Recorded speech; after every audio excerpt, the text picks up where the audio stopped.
Hər vaxtınız xeyir olsun. Deməli, bu videomuzda EREM nəşriyyatının MİQ və sertifikasiya üçün olan test toplusundan, isim mövzusundan bəzi suallara baxırıq.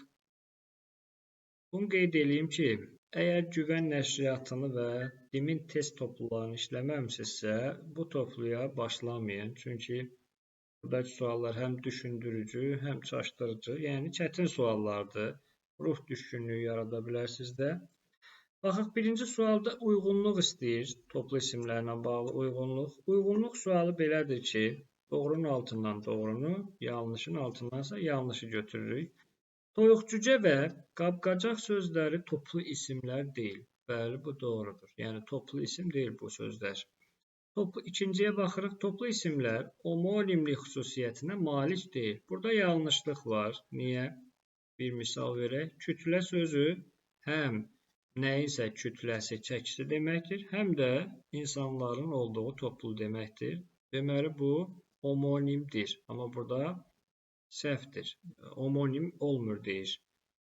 Üçə baxırıq. Toplu isimlər lar qəbul etdikdə də deyir, toplu hesab olunurlar. Ümumiyyətlə, toplu isimlərin lar şəkilçisi ilə bir əlaqəsi yoxdur. Elə bir qeyd eləyək ki, burada toplu isimlər tək isimlərdir. Bunlara lar artanda cəm olurlar. Amma onun topluluğunla bağlı heç nə dəyişmir. Yəni, doğrudur. Toplu isimlər quruluşca yalnız sadə olur. Burada səhvlik var. Səhvlik nədir? Məsələn, sürü sözü düzəltmədir. Yəni, bu cavabda 4 yanlışdır. Biz də nə edirdik? Doğrunun altından doğrunu seçirik. Yanlışın altındansa yanlışı. Deməli, cavabımız oldu 1 və 4. Baxırıq ikinci suala. İkinci sual yenə uyğunluqdur. Amma burada müqayisə cədvəli var. Baxsaq, bir tərəfdə hal şəkilçisinin ixtisarını istəyir. Digər tərəfdə isə qeyri-müəyyən hal istəyir. Yəni, ya təsirli olacaq, ya da yiyəlik. Hər ikisinin olduğu isə 5 və 6-cı sualdır. Süfrənin üstünə saxsı boşqablarda noğul paxlava, şəkər çörəyi, mazandaran nabatı qoymuş. Burada nə ixtisar var idi, nə də heç nə yoxdur.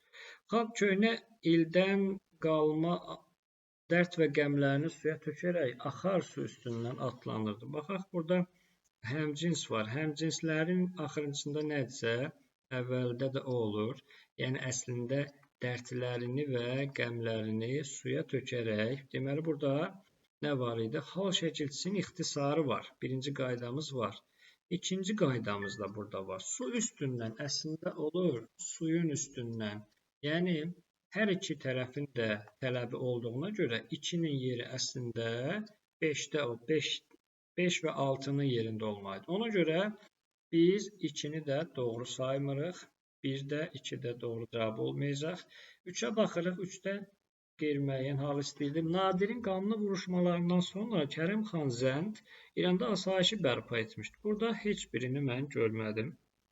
Pəncərənin xırda, rəngbərəng şüşələrindən içəri düşən şüalar yerə döşənmiş xalların boyalarına ayrıca bir bəzək vermişdi. Burada bəzək vermək sözü əslində nədir? Bəzəyi vermişdir mənasındadır. O da qeyri-müəyyən təsirli haldır. Qeyri-müəyyən təsirli hallar, məsələn, su içmək, çörək almaq, bu sözlər qeyri-müəyyən təsirli. Deməli, 4 düz gəlir. 5-ə baxırıq, hər ikisi olmalıdır. Yəni, ixtisar da olmalıdır burada, həm də qeyri-müəyyən yiyəlik hal. Söyüddən bağ saldım. Yəni, əslində mən bağı saldım deməkdir bu. Burada deməli, bu qayda var, bu tərəf var. Almasını, heyvasını, narını görmədim. Burada da nə var? İxtisar var, şəkilçinin ixtisarı. Demək, 5 hər ikisinə aiddir. Baxaq, 6-cı sual. 6-cı daha doğrusu, 6-cıya baxaq. Vaqif və Mirzə Əliməmməd ağanı görəcək. Bütün məclis üzvləri ayağa qalx. Burada məclis üzvləri var. Yəni, qeyri-müəyyən hal var burada. Bu qayda deməli buradaydı. Bu qayda var. İkinciyə baxaq. İxtisar varmı? Diqqət eləsək, burada həmcins söz var. Vaqifi və Mirzə Əliməmmədi görəcək. Yəni, Mirzə Əliməmməd ağa Burada deməli i şəkilçisi, yəni təsirlik burada da olmalıydı. Deməli doğru cavabımız 4, 5 və 6 D variantı. Digər suala keçirik. Üçüncü sual. Yönlük halda olan isimlər bəzi hallarda yön bildirməyə bilər. Normalda biz bilirik ki, yön bildirir, amma bəzən bildirməyə bilər. Baxaq harda bildirməyib. Məsələn, havaya sözü var. Bir də diqqətli olmaq lazımdır ki, isim mövzusunda isimdən gedir söhbət. Məsələn, 4-cü sualda neçəyə sözü var. Bu əvəzlikdir. Biz avtomatik 4-ü götürməyəcəyik cavab. Havaya bəli, yön bildirir. Yəni, əlindəki tüfənglə havaya atəş açdı. İndi bu qoyunu ucuz qiymətə. Bax, burada qiymətə sözü yön deyil axı bu. Yəni, bunun miqdarını, kəmiyyətini bildirir. Deməli, burada bu qayda var. İstiqamət bildirmədi burada. Onlar idarəyə şikayətə gəlmişdilər. İdarəyə şikayətə. 2 dənə yönlük hal var. Bunlardan biri yön bildirir. Amma biri bildirmir. Bu sanki məqsəddir buradakı. Bax, deyir ki, şikayətə gəlmişdilər. Nə məqsədlə gəlmişdilər? Deməli, bəzən istiqamət bildirmədi. 2 və 3 hələ ki doğru cavabdır. 5-ə baxaq, deyir, bağa baxarsan bağ olar, baxmazsan dağ olar. Bağa da ki, baxmağın elə istiqamətidir. Deməli, 5-də də problem yox idi. Cavabımız oldu. Nə oldu cavabımız? 2 və 3 D variantı. Digər suala baxaq. Deyir, hal şəkilçisini ixtisar etsək, ixtisar edəndə nə olar? Təhlil, sintaktik təhlil sxemi dəyişər. Burada ehtimal ki, üçüncü növ təyini söz birləşməsi olur. Yəni, çox vaxt belə olur. Üçüncü növ təyini söz birləşməsini tapanda, burada birbaşa cavaba deyəcəm. Burada çoxdur, vaxt çox getməsin. Məktəbin ibtidai sinif müəllimi. Bax, məktəbin müəllimi. Burada üçüncü növ təyin söz birləşməsi var. Baxaq, məktəbin ibtidai sinif müəllimini təmtəraqlı şəkildə yola saldı. Yola saldı kimi? Məktəbin ibtidai sinif müəllimini. Deməli, burada tamamlıqdır. Bəs bunu silsək nə olar? Bunu silsək nə olar? Yola saldı. Məsələn, in şəkilçisini yox elədik burada. Məktəb ibtidai sinif müəllimini yola saldı. Bu zaman bu mübtədaya çevrilir. Tamamlıq davam eləyəcək. Bunlarda heç bir dəyişiklik yoxdur. Bunlar zərfli olur. Deməli, cavabımız Y variantı. Məsələn, D-yə bir dənə baxaq. Burada i-ni silsək nə olardı? Bu təsirli haldır və yenə qeyri-müəyyən təsirli olacaq. Yəni, bunun təhlil sxemindən nəsə dəyişiklik olmur. Baxırıq 5-ci sual. 5-ci sualda hal şəkilçisi qoşulduğu ismin, yenə isim var, kökünün səs tərkibini dəyişmişdir. Baxın, bir neçə dənə şey var burada. Şəkilçini yox, kökünü dəyişməlidir və yazılışda yox, birbaşa tələffüzdə. İsmin halına A variantında baxırıq, zamandan. Bu oldu zamandan. İsmin kökünü heç nə dəyişmədi. Bu olmaz. Dağın. Ümumiyyətcə tələffüz fərqi yoxdur.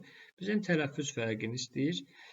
Orada zərflikdir. Gültəkinin heç nə dəyişmədi. Qana heç nə dəyişmədi. A doğru cavab olmur. Bütün Rus zabitləri, Gürcü əsirləri. Buradakılar bu mənsubiyyətdir. Bunu da qeyd eləyək. Qiymətli xalılarla döşənmiş otaqdaydı. Bu yazılışını dedim mən. Tələffüz necə olacaq? Otaqdaydı. Deməli, bunun da şəkilçisi kökünün səs tərkibini dəyişdi. Doğru cavab bu olur. Amma burada digər doğru cavab da var. Vaqif İbrahim xanla söhbətində heç nə dəyişmədi. Mübaliğəyə yer vermişdir. Mübaliğə sözün köküdür. A-ə yönlükdür. Bunu açığı qapalıya çevrilir. Mübaliğəyə yer vermişdir. Biraz deyilişi anormal gəlsə də bunun tələffüzü bu cürdür. Sualda yüngül bir səhvlik var deyə düşünürəm. 2 cavab olur burada. Sözün kökünü dəyişdi. D variantı isə çaşdırıcıdır. Burada bağça sözü var. Bağ sözün köküdür. Bağça leksik şəkilçi. Bu da qrammatik şəkilçi. Onun kökünü dəyişdi. Bağçaya elədi. Amma burada bir fərq nə idi? Biz dedik ki, kökünü dəyişməlidir. Sualın şərti oydu. Bax, kökünün şəkilçisini deyir. Ona görə D cavabı olmur. Y-də isə ümumiyyətcə belə bir şey yoxdur. Baxsaq, Heç nə yoxdur burada.